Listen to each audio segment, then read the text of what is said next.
before Formula One became a sport of polished media training, before drivers measured every word they spoke, there was one man who simply refused to live by anyone else's rules. He smoked before races. He drank after them. He partied until sunrise. He dated movie stars.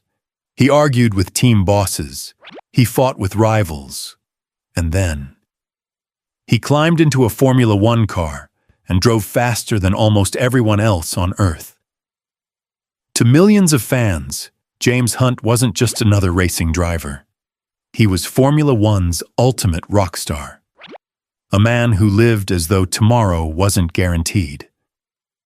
The newspapers loved him.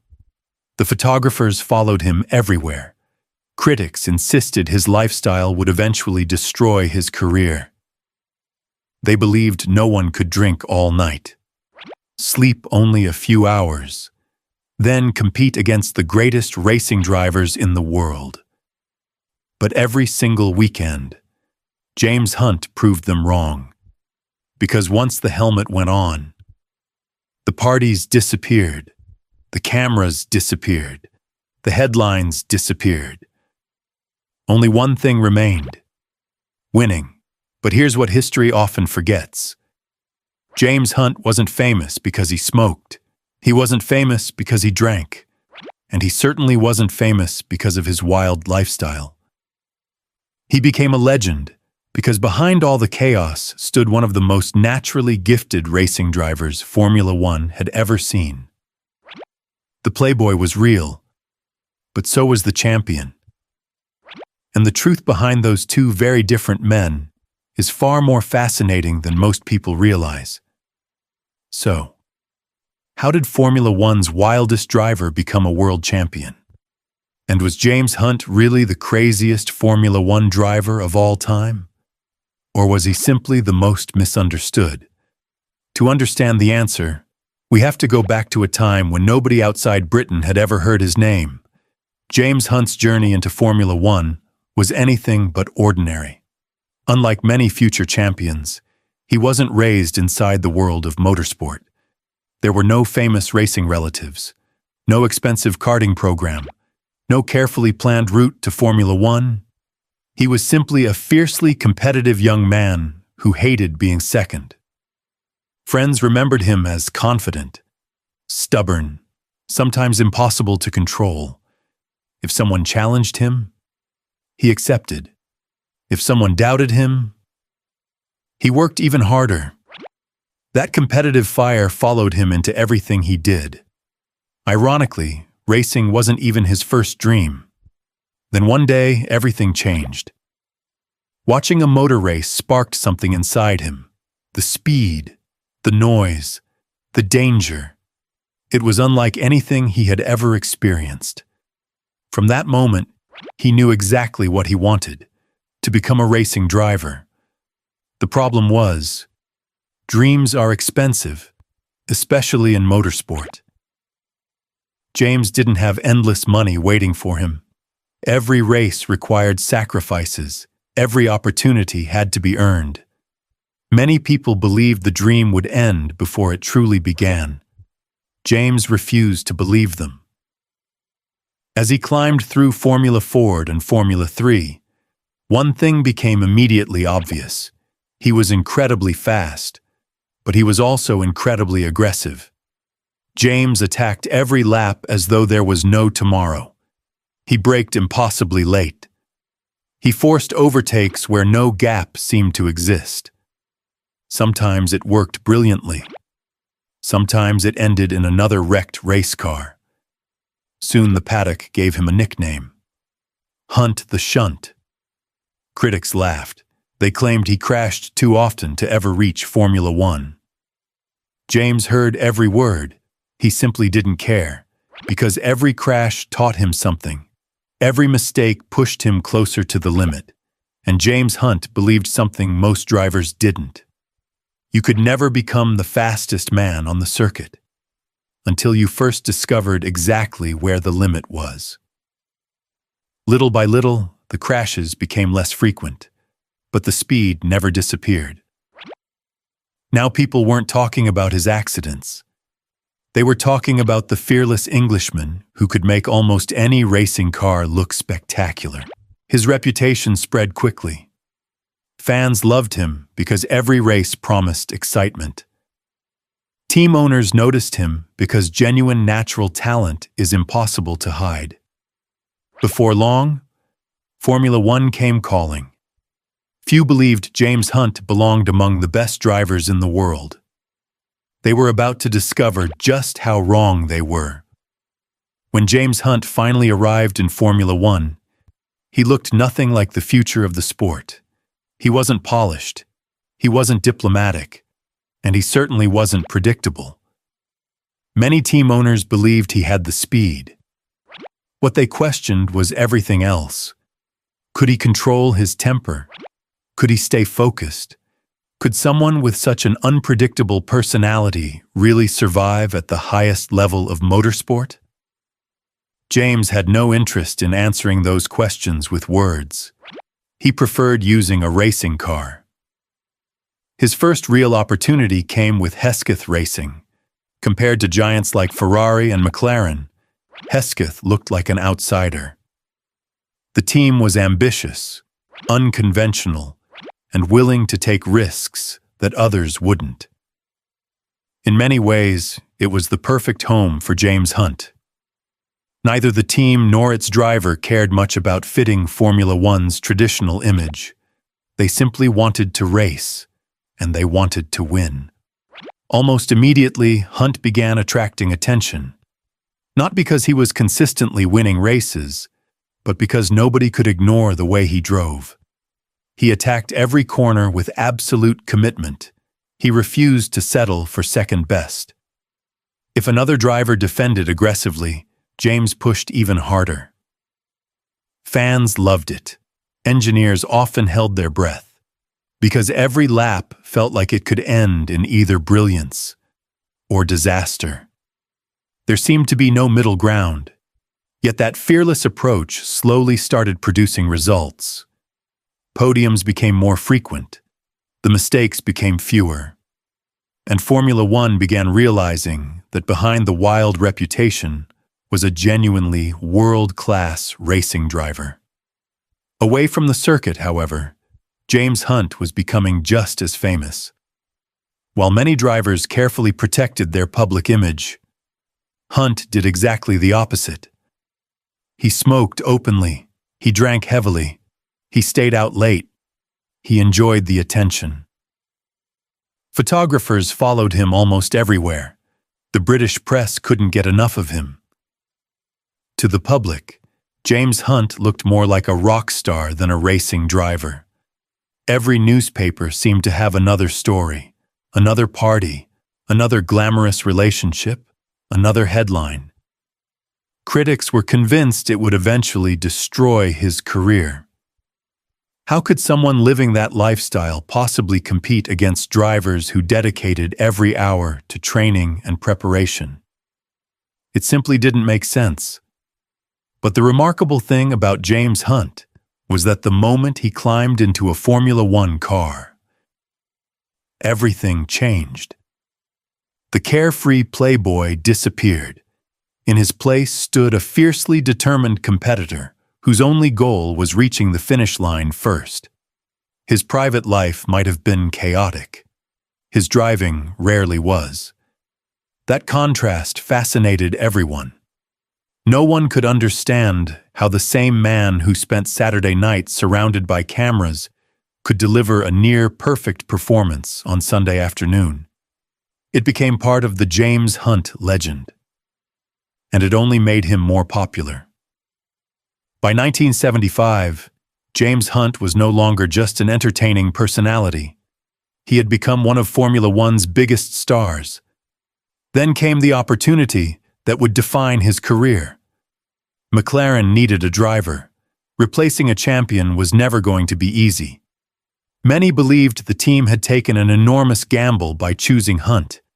They saw a talented driver, but they also saw a man whose lifestyle seemed completely incompatible with becoming world champion. James Hunt saw something different. He saw the opportunity he had spent his entire life chasing. He knew this was the car capable of fighting for a title. He also knew another challenge was waiting just around the corner, a calm, calculating Austrian named Niki Lauda. One man represented discipline, the other represented chaos. Together, they were about to create one of the greatest rivalries Formula One had ever seen.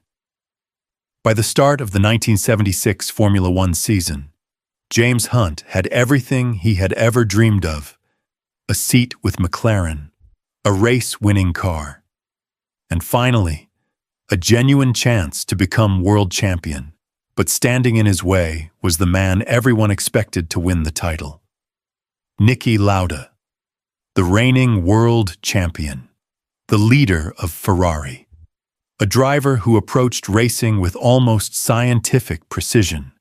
Where James trusted instinct, Lauda trusted preparation. Where James lived for the moment, Lauda planned every detail.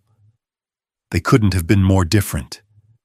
Yet beneath the fierce competition, there was genuine respect. Years earlier, before either man reached Formula One, they had shared hotel rooms to save money while chasing the same dream. Now, that dream belonged to only one of them. The championship quickly turned into a battle unlike anything Formula One had seen in years. One weekend, Ferrari dominated. The next weekend, McLaren fought back. Every race seemed to swing the championship in a different direction. James drove with incredible determination, but the season refused to make life easy. Mechanical failures stole valuable points. Mistakes cost opportunities. Then came another crushing blow. At the Spanish Grand Prix, Hunt crossed the finish line first. He believed he had secured an important victory. Instead, officials disqualified his McLaren after post-race inspections ruled that the rear of the car exceeded the permitted width under the regulations. Just like that, the victory disappeared. So did the points. The media immediately questioned whether Hunt had already thrown away his championship hopes. Some journalists claimed he lacked the discipline needed to beat a driver like Lauda. James didn't respond publicly. He climbed back into the car and kept racing. Weeks later, McLaren successfully appealed the decision. The victory was restored. The championship fight was alive again. But neither James nor Niki could have imagined what was waiting just ahead. Formula One arrived at the Nürburgring for the German Grand Prix, known simply as the Green Hell. More than 14 miles of unforgiving tarmac, blind corners, fast crests, almost no margin for error.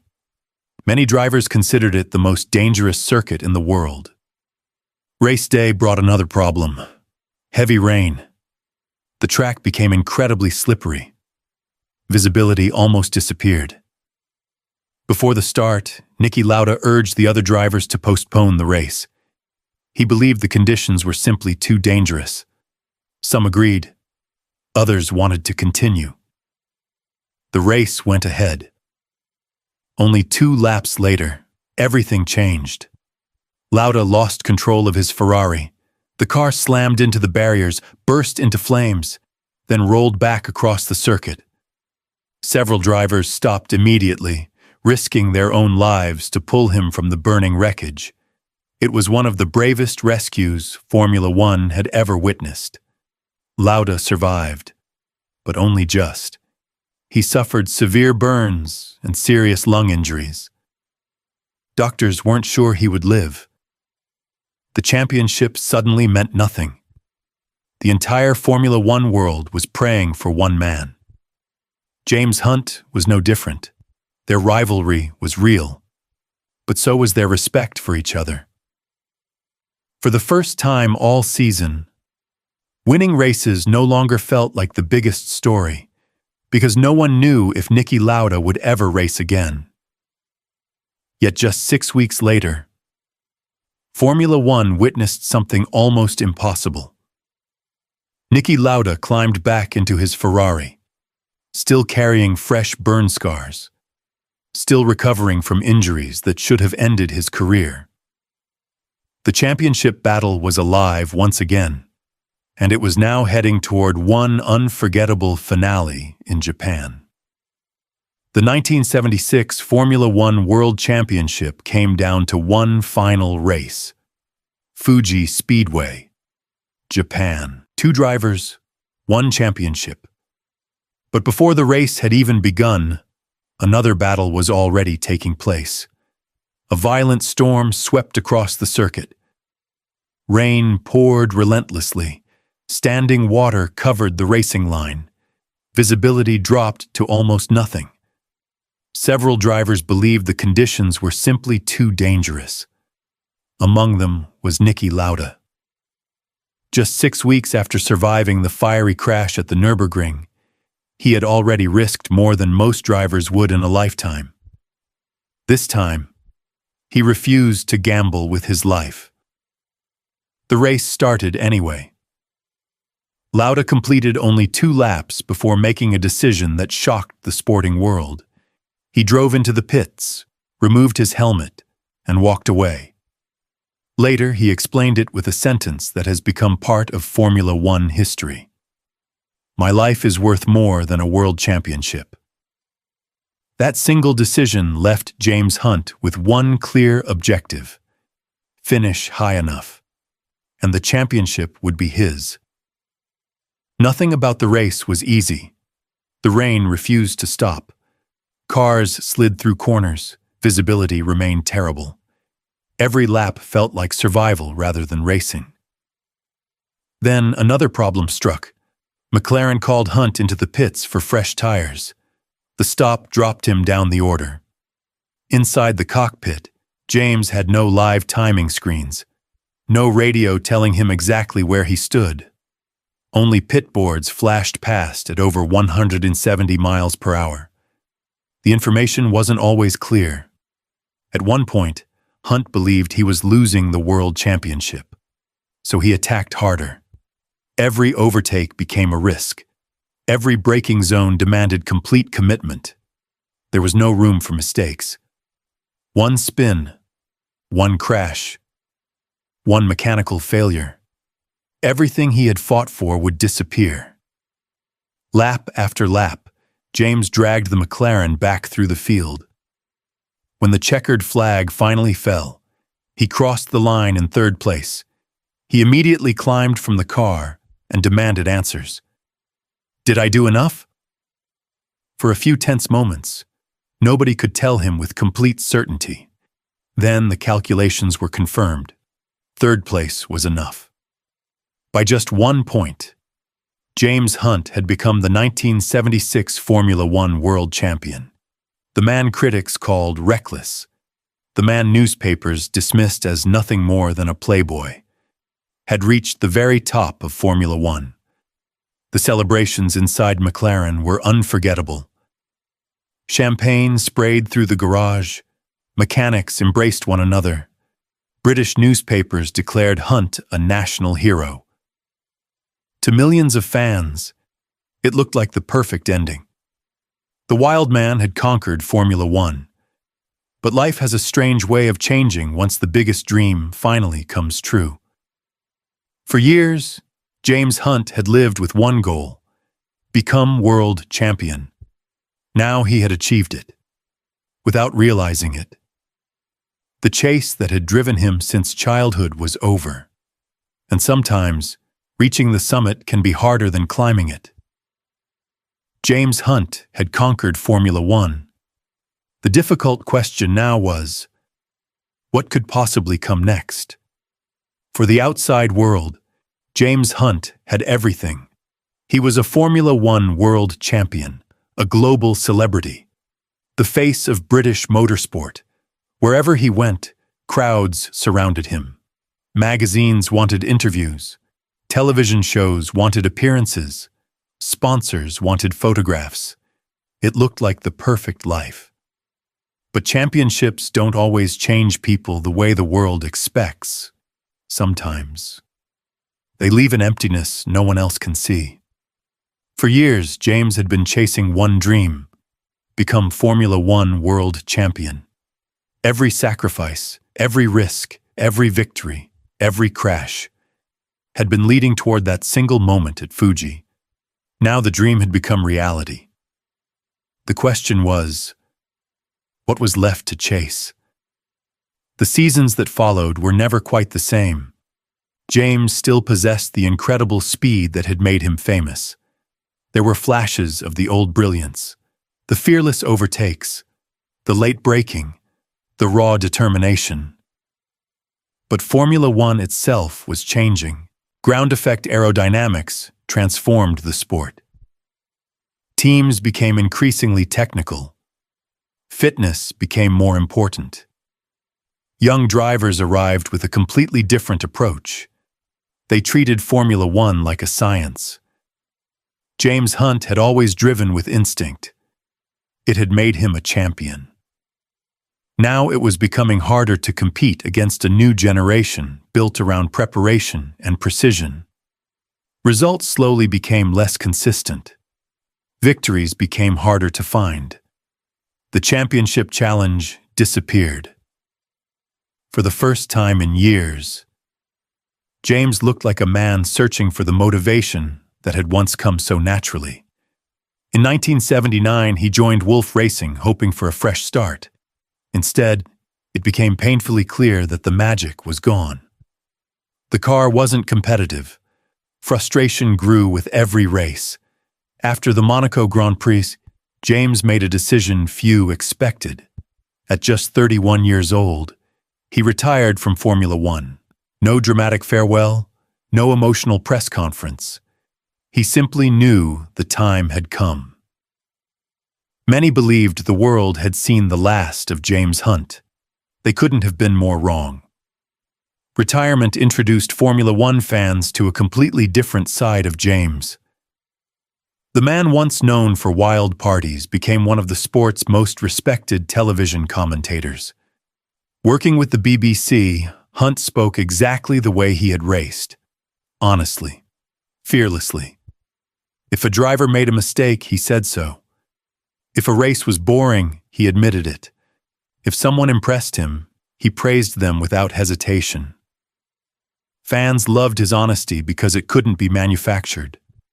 James Hunt had never pretended to be someone else, not as a driver, not as a broadcaster.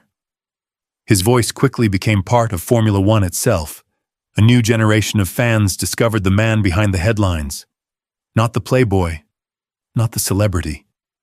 Simply James Hunt.